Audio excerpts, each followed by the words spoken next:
Hi అండి, నేను మీ Vahini. Welcome to our channel Tarak Vahini TET and DS. ఈ ఛానల్లో ఏపీ టెట్ టు డిఎస్సి సిలబస్పై ఎవ్రీడే వీడియో క్లాస్ అనేవి ఫ్రీగా ఉంటాయి. ఇంకా ఎవరైనా ఛానల్ని సబ్స్క్రైబ్ చేసుకోకపోతే వెంటనే సబ్స్క్రైబ్ చేసుకోండి. ఈరోజు ఈ వీడియోలో మనం క్షేత్రగణితం అనే చాప్టర్లో ఎటువంటి మోడల్స్ అనేవి టెట్ టు డిఎస్సిలో రిపీటెడ్గా వస్తూ ఉంటాయి, అందులో మనం చేసే మిస్టేక్స్ ఏంటి అనేది వివరంగా తెలుసుకుందాం.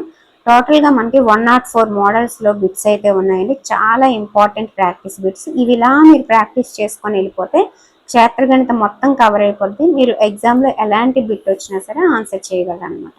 సో ఈ వీడియోని చివరి వరకు చూడండి. మీకు నచ్చితే ఖచ్చితంగా లైక్ చేయండి, వీలైతే మీ ఫ్రెండ్స్కి షేర్ చేయండి. ఫస్ట్ టైం చూస్తున్నట్లయితే సబ్స్క్రైబ్ చేసుకోవడం మర్చిపోద్దండి.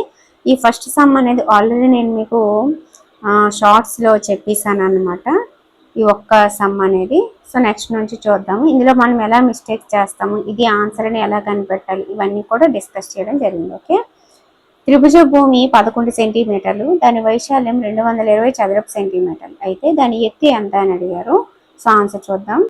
మనకి వైశాల్యం ఇచ్చారండి, భూమి ఇచ్చారు, ఎత్తు అడిగారు. సో వైశాల్యం ఫార్ములా వచ్చేసి హాఫ్ BH కదా, దాన్ని మనకి ఇచ్చిన వైశాల్యం ఆన్సర్కి ఈక్వల్ చేసుకోవాలన్నమాట. హాఫ్ ఇంటూ ఇక్కడ మనకి B అంటే 11 ఇచ్చారు కదా, into H is equal to 220 అనమాట. నెక్స్ట్ ఇక్కడ 11 1 జర్ 11 2 జర్ 22 కదా, 0 అంటే 11 20 జర్ 220 అనమాట. ఇక్కడ మనకి హాఫ్ ఇంటూ హెచ్ మిగులుతుందండి.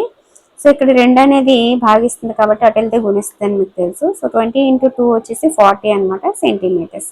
మనకి ఎత్తు ఎంత సెంటీమీటర్స్ అనమాట. మీకు ఒక డౌట్ రావచ్చు, ఇక్కడ యాక్చువల్గా మనకి చదరపు సెంటీమీటర్లు అని చెప్పి ఆన్సర్ ఇచ్చారు కదా, మరి సెంటీమీటర్ల కింద ఎలా మారిందంటే వైశాల్యానికి యాక్చువల్గా చదరపు సెంటీమీటర్లే ఉంటుంది, కానీ అది ఎలా క్యాన్సిల్ అవుతుంది అనేది కూడా ఇప్పుడు మనం చూద్దాము. యాక్చువల్గా ఇక్కడ ఒక చదరపు సెంటీమీటర్ కదండి, దానికి ఇక్కడ B అంటే ఏం చెప్పారు, 11 సెంటీమీటర్లు అని చెప్పారు. సో ఇక్కడ ఈ 11కి 220కి క్యాన్సిల్ చేయడంతో పాటు ఇక్కడ 11 సెంటీమీటర్లు కదా, ఆ సెంటీమీటర్కి ఈ చదరపు సెంటీమీటర్లో ఒక సెంటీమీటర్కి క్యాన్సిల్ అయిపోయింది అనమాట. So H equal to 40 centimetres అనేది అలా వచ్చింది. క్లారిటీగా ఉన్నారు కదా. ఓకే. నెక్స్ట్ థర్డ్ సమ్ చూద్దాము. త్రిభుజ ఎత్తు దాని భూమికి 2 రెట్లు ఉంది. చదివేటప్పుడు చాలా జాగ్రత్తగా చదవాలండి. సగం అంటున్నారా, రెట్లు అంటున్నారా, ఏమంటున్నారా అనేది క్లారిటీగా ఉండాలి. దేనికి ఏది అనేది కూడా చూసుకోవాలి. దాని వైశాల్యం 400 చదరపు సెంటీమీటర్లు అయితే భూమి ఎంత, సేమ్ లెక్కే కాకపోతే చిన్న డిఫరెన్స్ అనమాట. ఏముంది, ఎత్తు దాని భూమికి 2 రెట్లు అన్నారు, అంటే ఇక్కడ భూమి ఇవ్వలేదు, ఎత్తు ఇవ్వలేదు, కాకపోతే దానికి అది 2 రెట్లు అన్నారు. ఇలా ఇచ్చినప్పుడు ఎలా చేయాలంటే మనకి H ఈజ్ ఈక్వల్ టు ఏమన్నారండి, భూమికి 2 రెట్లు అన్నారు. భూమి అంటే BA కదా, సో 2 ఇంటూ B అనమాట. కాబట్టి ఇక్కడ మనం H ప్లేస్లో 2B అని వేసుకోవచ్చు కదా, అందుకని 2B వేసుకున్నాను. ఇప్పుడు మనకి ఇక్కడ 2 ఇక్కడ 2 క్యాన్సిల్ అయిపోయింది. ఇక్కడ B ఇంటూ B స్క్వేర్ కదండి, B స్క్వేర్ ఈక్వల్ టు 400 అన్నమాట. ఇక్కడ స్క్వేర్ అనేది అటు వెళ్తే ఏమవుతుంది, రూట్ అవుతుంది, అంటే B is equal to root 400 అయింది అనమాట. సో రూట్ 400 ఎంతో మనకు తెలుసు కదా, 20 అనమాట. అర్థమైపోయింది కదా. సో 20 ఇంటూ 20 స్క్వేర్ అంటే 400 కదా, సో స్క్వేర్కి రూట్కి పోతే 20 మిగులుతుంది అనమాట. ఇలా చేయాలి ఇలా ఇచ్చినప్పుడు. ఓకే. కానీ హెచ్కి B అనేది 2 రెట్లు అన్నాడు, అంటే H ప్లేస్లో 2 ఇంటూ B వేసుకోవచ్చు అనే విషయం తెలిస్తేనే లెక్క చేయగలం. ఓకే. ట్రయాంగిల్ ఏబిసిలో angle A equal to 90 degrees, A నుండి BC మీదకి గీయబడిన లంబం AD అన్నారు. అంటే ఫస్ట్ మనము ఒక త్రిభుజాన్ని గీసుకోవాలి. అది గీస్తూ యాంగిల్ A అనేది 90 డిగ్రీస్ ఉండేలాగా చూసుకోవాలి. ఆ తర్వాత ఏ నుండి BC మీదకి AD అనే లంబాన్ని గీయాలి. ఫస్ట్ చేయాల్సిన పని అదనమాట. ABC గీసుకున్నాం. ఏ అనేది 90 డిగ్రీస్ కదా, ఇలా ఉంచు. ఇప్పుడు ఏ నుండి ఒక లంబాన్ని గీసాం BC మీదకి, అది AD అయ్యింది. ఇప్పుడు మనకి AB వాల్యూ 5 సెంటీమీటర్స్ ఇచ్చారు, AC వాల్యూ 12 ఇచ్చారు, BC వాల్యూ 13 ఇచ్చారు. మనకి AD వాల్యూ కనుక్కోమన్నారు. ఇప్పుడు మనము 2 త్రిభుజాల యొక్క వైశాల్యాన్ని సమానం చేయడం ద్వారా AD వాల్యూని కనుక్కోవాలి. ఆ వైశాల్యం అనేవి ఆ 2 త్రిభుజాలకి మారకుండా ఈక్వల్గా ఉండేలాగా దేన్ని భూమిగా దేన్ని ఎత్తుగా తీసుకోవాలనేది ఇక్కడ డిస్కస్ చేద్దాం. ఫస్ట్ అయితే మనకి ఈ త్రిభుజంలో భూమి ఎత్తు 2 తెలుసు కదా, సో హాఫ్ 5 ఇంటూ 12 తీసుకున్నాం, ఒక త్రిభుజం అయిపోయింది.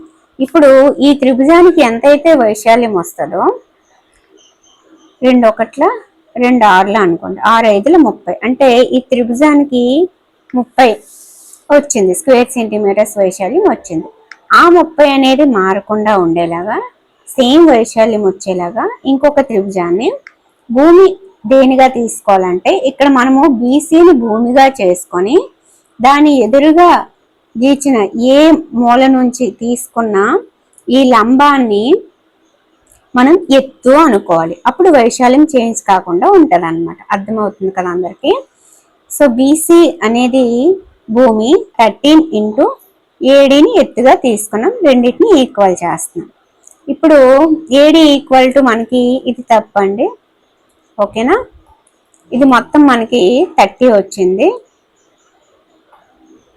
ఇక్కడ ఇంటూ 2/13 అనమాట, ఓకేనా?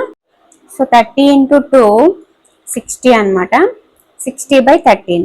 సో ఇక్కడ ఆన్సర్ వచ్చేసి 4.6 అండి సుమారుగా. ఇక్కడ 46 అని ఇచ్చేసారు, తప్పు అనమాట, ఓకేనా? అర్థమైంది కదా? నెక్స్ట్ ట్రయాంగిల్ PQR లో అన్నారు. ఫస్ట్ మనము ట్రయాంగిల్ PQR తీసుకోవాలన్నమాట. PQR తీసుకున్నాం. PR కి లంబంగా QS ఉంది అన్నారు. PR ఏది? ఇది. PR కి లంబంగా QS ఉందన్నారు. సో ఇది QS అన్నమాట. నెక్స్ట్ PQ కి లంబంగా RT ఉంది అన్నారు.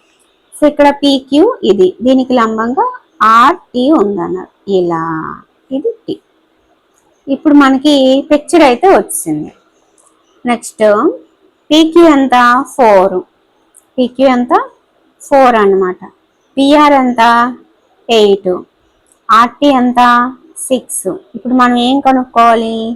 QS కనుక్కోవాలి. చూద్దాం. చూసారు కదా, PQR QS ఇప్పుడు మనం కనుక్కోవాలి. సో QS కనుక్కోవాలంటే ఇందాకట్లాగే సేమ్ చేసుకుంటే సరిపోతుంది. సో హాఫ్ PR, ఇక్కడ PRని భూమిగా తీసుకుంటే ఎత్తు ఏమవుతుంది అని చెప్పాను? QS అవుతుంది. సో QS అన్నమాట ఈజ్ ఈక్వల్ టు హాఫ్ PQని భూమిగా తీసుకుంటే RT ఎత్తు అవుతుంది. మీకు ఒక డౌట్ వస్తుంది, ఏంటది? ఇందాక మనము ఇక్కడ BCని భూమిగా తీసుకొని ADని ఎత్తుగా తీసుకున్నాం, ఆ తర్వాత ACని తీసుకొని ABని ఎందుకు తీసుకున్నాం అని చెప్పి, దానికి దీనికి సంబంధం లేదనమాట. అర్థమైంది కదా? ఇక్కడ మనం భూమిగా దేన్ని తీసుకుంటున్నాం అనే దాన్ని బట్టి ఎత్తు ఆధారపడి ఉంటుంది. ఓకే, ఇక్కడ PQని మనం భూమిగా తీసుకున్నాం, ఇక్కడ ఏం చేసాం? ABని భూమిగా తీసుకున్నాం కాబట్టి ఇది ఎత్తు అయింది. అర్థమైంది కదా? సో ఇక్కడ యాంగిల్ PQని భూమిగా తీసుకుంటే ఎత్తు ఏమవుతుంది? RT అవుతుంది. సో RT ఇంటూ ఉంటుంది మధ్యలో. ఇప్పుడు హాఫ్ ఇంటూ PR అంటే ఎంత? PR వాల్యూ మనకు ఆల్రెడీ ఇచ్చారు 8 ఇంటూ QS అంటే ఎంత తెలియదు, అలా వదిలేయండి.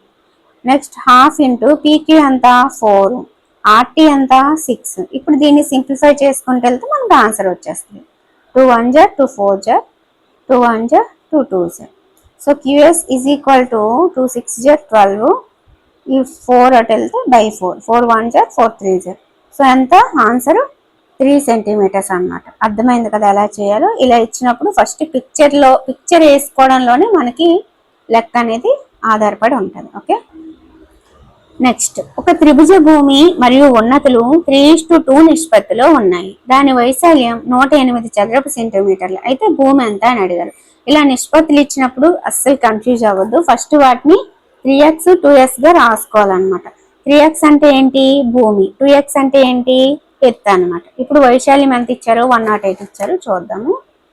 సో 3x 2x వైశాల్యం 108. ఇప్పుడు దీన్ని బట్టి మనకి వైశాల్యం ఫార్ములా తెలుసు కదా, half BH is equal to 108.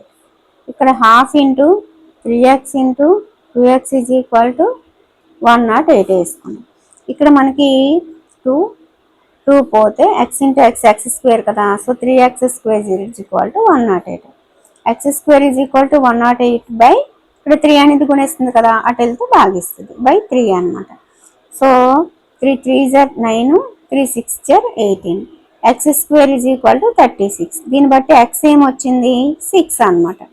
6 6 36 కదా, ఎక్స్ వాల్యూ 6 వచ్చింది. చాలా మంది చేసే మిస్టేక్ ఏంటంటే ఈ 6ని తీసుకెళ్ళి అక్కడ ఇచ్చిన ఆప్షన్లో 6 ఉంటే టిక్ పెట్టేస్తారు. కానీ వాడు మనకి ఏం అడిగాడు, భూమి అడిగాడు. భూమిని మనం ఇక్కడ ఎలా తీసుకున్నాం, 3xగా తీసుకున్నాం. అంటే ఏం చేయాలి, ఎక్స్ ప్లేస్లో 6 వేసి దాన్ని మల్టిప్లై చేసి అప్పుడు భూమి ఆన్సర్ వచ్చింది అనుకోవాలి. సో 3 × 6 = 18 అనమాట. ఓకే, సో ఇక్కడ 18 సెంటీమీటర్స్ ఆన్సర్ అనమాట. నెక్స్ట్ చూద్దాం. త్రిభుజ రెండు భుజాల పొడవులు 2x + 3 x + 7, దాని చుట్టుకొలత 5x + 20. అయితే త్రిభుజం మూడో భుజం ఎంత అని అడిగారు. మనకి తెలుసు త్రిభుజం చుట్టుకొలత అంటే 3 భుజాలు మొత్తం కదా. ఇక్కడ మనకి 2 భుజాలు ఇచ్చారు, చుట్టుకొలత ఇచ్చారు. చుట్టుకొలత నుంచి ఈ 2 భుజాలు కలిపి తీసిస్తే మూడో భుజం వచ్చేస్తుంది కదా. సో అదే చేయాలన్నమాట. సో ఇక్కడ చుట్టుకొలత మనకి ఎంత ఇచ్చారంటే 5x + 20 ఇచ్చారు. దీంట్లోంచి మనము 2 భుజాలని కలిపేసి తీసేయాలి. ఆ 2 భుజాలు ఏంటి, 2x + 3 + x + 7 అనమాట. సో చేద్దాము. 5x + 20 - ఈ రెండింటిని ఫస్ట్ కలపాలి కదా. సో 2x + x ఎంత, 3x + 3 + 7 ఎంత, 10. ఇప్పుడు మైనస్ ఆఫ్ బ్రాకెట్లో ఉంది కాబట్టి వీటి గుర్తులు ఏమైపోతాయి, మారిపోతాయి కదా. So minus into plus minus కదా. So 5x + 20 - 3x minus into plus -10 అనమాట. 5x నుంచి 3x తీస్తే 2x, 20 నుంచి 10 తీస్తే 10. సో మూడో భుజం ఏంటి, 2x + 10 అనమాట. అర్థమైంది కదా. ట్రయాంగిల్ ఏబీసీలో ఏబీ = 6 సెంటీమీటర్లు. ఏబీని వ్యాసంగా తీసుకొని గీయబడిన వృత్తం దాని శీర్షం సి ద్వారా పోతే ట్రయాంగిల్ ఏబీసీ వైశాల్యం ఎంత అని అడుగుతున్నారు. ఇక్కడ ఏసీ = బీసీ అని ఇచ్చారు. అంటే అర్థం ఏంటి, ఆ 2 భుజాలు సమానం అని. ఆ 2 భుజాలు సమానమైనప్పుడు ఇచ్చింది ఏమవుతుంది, ట్రయాంగిల్ ఏబీసీలో ఏబీ అనేది కర్ణం అవుతుంది. ఇక్కడ మనకు ఒక ఫార్ములా ఉంది. కర్ణం ఇచ్చి వైశాల్యం అడిగినప్పుడు ఫార్ములా ఏంటంటే d²/4 అన్నమాట. d²/4 d²/4 మనకు కర్ణం ఎంత ఇచ్చారు, ఏబీ = 6 ఇచ్చారు కదా. సో 6 × 6 d² కదా, 36/4 9 అనమాట. ఓకే, నెక్స్ట్ సమ్ చూద్దాం. సమబాహు త్రిభుజ భుజం పొడవు 8 సెంటీమీటర్లు అయితే వైశాల్యం ఎంత అని అడిగారు. మనకి ఇక్కడ భుజం పొడవు ఇచ్చి వైశాల్యం అడిగినప్పుడు ఒక ఫార్ములా ఉంది, √3/4a². సో √3/4a² ఏ మనకి 8 ఇచ్చారు కాబట్టి దాన్ని ప్రతిక్షేపిస్తే మనకి 16√3 అనేది ఆన్సర్ అనమాట. ఓకే, నెక్స్ట్ చూద్దాం. సమబాహు త్రిభుజ 3 భుజాలని తాకుతూ గీయబడిన వృత్త వ్యాసార్థం 6√3 సెంటీమీటర్. అయితే ఆ త్రిభుజ వైశాల్యం ఎంత అని అడిగారు. మనకి త్రిభుజాల్లో ఉన్న వృత్త వ్యాసార్థాలు అయితే అంతర్వృత్త వ్యాసార్థం అవుతుంది లేదా పరివృత్త వ్యాసార్థం అవుతుంది. దానికి 2 ఫార్ములాస్ మనకు ఉంటాయి అన్నమాట వ్యాసార్థం కనుక్కోవడానికి. అది r = a/2√3, r = a/√3 అనేవి ఉంటాయి. మరి ఏది అంతర్వృత్తం ఏది పరివృత్తం అంటే, శీర్షాల ద్వారా గీశారు అంటే అది పరివృత్తం అవుతుంది. 3 భుజాలను తాకుతూ గీశారు అంటే అది అంతర్వృత్తం అవుతుంది. సో ఇక్కడ మనకి ఇచ్చింది ఏంటి, అంతర్వృత్తం. మరి అంతర్వృత్త వ్యాసార్థం ఎంత అన్నారు, 6√3. అంతర్వృత్త వ్యాసార్థానికి ఉన్న ఫార్ములా ఏంటి, a/2√3. అంటే ఈ a/2√3 = 6√3 చేస్తే మనకి ఏ వాల్యూ వస్తుంది, భుజం వస్తుంది. దాని ఆధారంగా మనం త్రిభుజ వైశాల్యం కనుక్కోవచ్చు. ఇప్పుడు చూద్దాం. అంతర్వృత్త వ్యాసార్థం a/2√3 = 6√3. దీని ఆధారంగా మనకి ఏమొచ్చింది, a = 36 అనేది వచ్చింది అనమాట. సో a = 36 వచ్చింది కాబట్టి వైశాల్యానికి ఫార్ములా ఏంటి, √3/4a². ఆ a² ప్లేస్లో మనం ఏం వేసుకోవాలి, 36 × 36, ఎందుకంటే a² కదా. సో 36 × 36 వేసుకుందాం. సింప్లిఫై చేస్తే మనకు ఆన్సర్ ఏమొచ్చింది, 324√3 అనమాట. సో 324√3 అనేది ఆన్సర్. ఓకే, మనం 10వ లెక్క మర్చిపోయి చూద్దాము.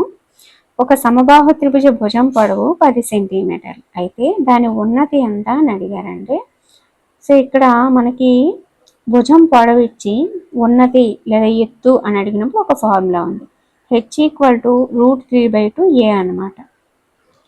√3/2a, ఏ మనకి 10 ఇచ్చారు. సో √3/2 × 10, 2 1 2 5 5√3 అనేది ఉన్నతి లేదా ఎత్తు h అనమాట. ఓకే, నెక్స్ట్ సమబాహు త్రిభుజ భుజం పొడవు 10√3 అయితే దాని 3 శీర్షాల ద్వారా గీయబడిన వృత్త వ్యాసార్థం ఎంత అని అడిగారు.